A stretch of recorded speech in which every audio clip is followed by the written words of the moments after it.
অতিথি হিসেবে বেড়াইতে আসলাম বাবার বাড়ি। এটাই তো মেয়েদের জীবন, তাই না? বাবার বাড়ি এখন অতিথি আমরা। আর এই বাড়ি তো আমরা ছোটবেলায় বড় হয়েছিলাম, জানছি এই বাড়ি আমার বাড়ি, সবার সাথে ঝগড়া করতাম আমার বাড়ি আমাদের বাড়ি।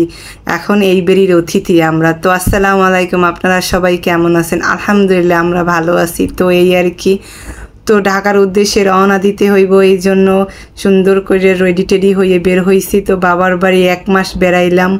এই আমার বাবার বাড়ি মানে আসছি, আমার যে আসার সময় এতটা আনন্দিত ছিলাম, এত খুশি ছিলাম, কিন্তু এখন যাইতেছি মনটা ভীষণই খারাপ।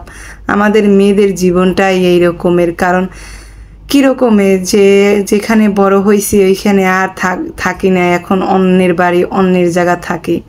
তো যাই হোক, মেয়েদের জীবন, মেয়েদের নিয়তিটা এইরকমেরই। তো আমার বোনে আমারে আগাইয়ে দিয়ে আসবে, মানে বাসে উঠাইয়ে দিয়ে আসবে ও টিকিট কাইটা। তো এই জন্য ওই রেডি টেডি হয়ে বের হইছে। তো আমরা আবার আম্মুকে বিদায় টিদায় দিয়ে বের হয়ে গেছি। পরেই আসে পড়ছি বাস স্ট্যান্ডে আসে অনেকক্ষণ বসে থাকা লাগছে, প্রায় আধা ঘন্টার মতো বসে থাকা লাগছে। বলে কি যে 10 মিনিটের কথা বলে আধা ঘন্টা বসাই রাখে। যাই হোক, যা করছে। পরে তো আমরা বাসে উঠে গেছি। তো বাসে উঠে আমার বাসের দৃশ্য দেখতে খুবই ভালো লাগে। আর আমরা প্রকৃতির প্রেমে কে না পড়ি বলেন? প্রকৃতিকে কে না ভালোবাসে? আর আমার এই যে সবুজ সবুজ গাছপালা দেখতে এত ভালো লাগে। আমি গাড়িতে বসে ঘুমাই না, কারণ গাড়িতে বসে ঘুমালে তো আমি এগুলো দেখতে পারবো না, এই জন্য। তো এইখানে আবার এই পদ্মা ব্রিজে উঠছি, মানে আমাদের বরিশাল দিয়ে আসতে তো পদ্মা ব্রিজটা বুঝেই গেছেন আমি বরিশাল মাইয়া।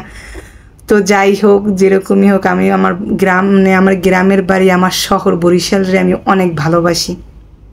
তো এই পদ্মা সেতুর একটু ভিডিও করে নিলাম। আর পদ্মা সেতুটা আসলেও সত্যি অনেক সুন্দর। আর যখন এই যে এখন এইখান দিয়ে নামতে আসি পদ্মা সেতু দিয়ে, দেখছেন এই জায়গাটা কত না সুন্দর। পরে নামার পর অন্য আবার একটা ব্রিজের নিচ থেকে আমরা চলে গেছি। এইখানে দেখেন সবুজ আর সবুজ, মানে এইগুলা দেখতেই খুবই ভালো লাগে। তো মনটাও একটু ভীষণ খারাপ, আবার দেখতেও আসি। মার কথা অনেক মনে পড়ে, কারণ আমার সবচেয়ে আমি মিস করি এই পৃথিবীতে আমার মায়েরে। আমার মা ছাড়া আমি কিছুই বুঝি না, আমি অন্ধকার দেখি। আর আমার বাবার বাড়ি যাওয়ার একমাত্র বেশি টান আমার মার জন্য। মার বুকে মাথা রেখে শুয়ে থাকবো, মায় আদর করে দেবে, মায় মজার মজার রান্না করবে, সেটা খাবো। তো এদিকে মায় কত কিছু পাঠাইয়ে দিছে, শাশুড়িও পাঠাইছে, শাশুড়ি আটা ডাল এইগুলো দিছে। আর আম্মু মাছ গোশ, শাশুড়িও মাছ গোশ দিছে।